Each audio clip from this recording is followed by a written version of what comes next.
খালামণিদের বাড়ি গিয়ে আপুদের বাড়িতে আবার চায়ের দাওয়াত ছিল। তো রাত্রে আমরা ওইখানে গেলাম চুপি চুপি। তারপরে গিয়ে দেখি আপু আগেই দুধ ভিজায় রাখছিল, তারপরে সেটা দিয়ে চা বানাইতেছে। যাওয়ার পর দেখতেছি যে চা প্রায় বানানো শেষ। তারপরে পাতি দিয়ে দিল, আর আপু একেবারে কোনো পানি মেশায় নাই, পুরোটা দুধ দিছে, এজন্য চাপাতির কালারটা হয় নাই। আমার মনে হয় কি একদম ঘন দুধের মধ্যে, শুধুমাত্র দুধের মধ্যে পাতি যতই দেওয়া হোক না কেন কালারটা তেমন হয় না। আর তারপরে চা বানানোর পরে আপু হচ্ছে যে ঢালতেছিল। আপুদের বাড়ির কেউই তেমন চা খায় না, কিন্তু আমরা খাই প্রায় প্রতিদিনই। আমরা যে খাই সেটা আপু জানে, এজন্য আপু আমরা যাওয়ার পরে চা বানাইতেছিল। তো আপু অনেক বেশি চা বানাই ফেলছিল, তারপরে বেশি বেশি করে দিচ্ছিল। একবার দেওয়ার পরে দেখে যে আরও থাইকে গেছে, তারপরে আরও বেশি বেশি করে দিছিল।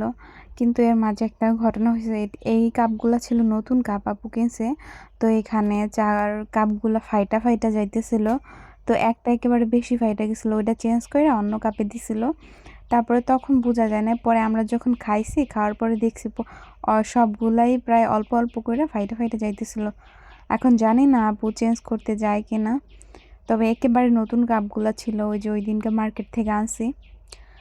তারপরে আমরা কি করব, অনেক বেশি হয়ে গেছিলো চা। তারপরে আস্তে আস্তে আধা ঘন্টা লাগাইয়া তারপর আস্তে আস্তে খাইছি।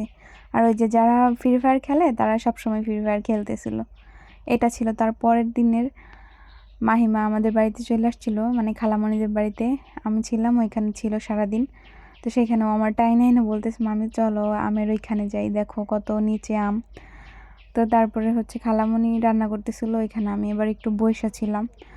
বইসা থাকার পরে কি পরিমাণ যে গরম ছিল, অনেকক্ষণ বইসা থাকছি, কিন্তু বসে থাকার পরে যখন দেখছি না গরমে আর আমি সহ্য করতে পারতেছি না, তারপরে আমি চলে গেছিলাম রুমে। আর খালামণি একা একাই রান্না করতেছিল। এর মাঝে আমি আবার খালামণির একটু যে হলুদ আর লবণ মাখিয়ে দিয়েছিলাম ইয়াতে মাছে। তো খালামণি একা একাই রাঁধতেছিল।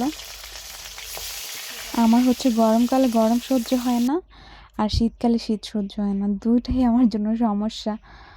তারপরে আর কি করার, এই যে আমি খালামণির একা খাই। তারপরে চলে গেছিলাম রুমে গিয়ে দেখি আমার ভাগ্নে কি অবস্থা, একটা মানে কি যে ডং করতেছিল, চশমা পইরা যে নাচতেছিল আবার।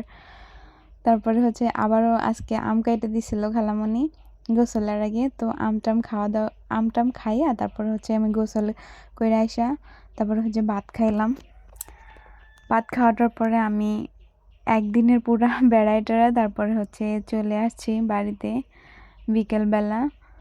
তো মোট একদিন বিকেলে গেছি, তারপরের দিন বিকালে আমি চলে আসছি। এই একদিন আমি অনেক ভালো সময় কাটাইছি ওদের সাথে।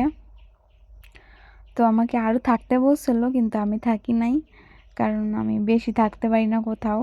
আমার জন্য একদিনই যথেষ্ট, একদিনই আমি একটু এনজয় করি সবার সাথে, বেশি দিন আবার আমার থাকতে ইচ্ছা করে না।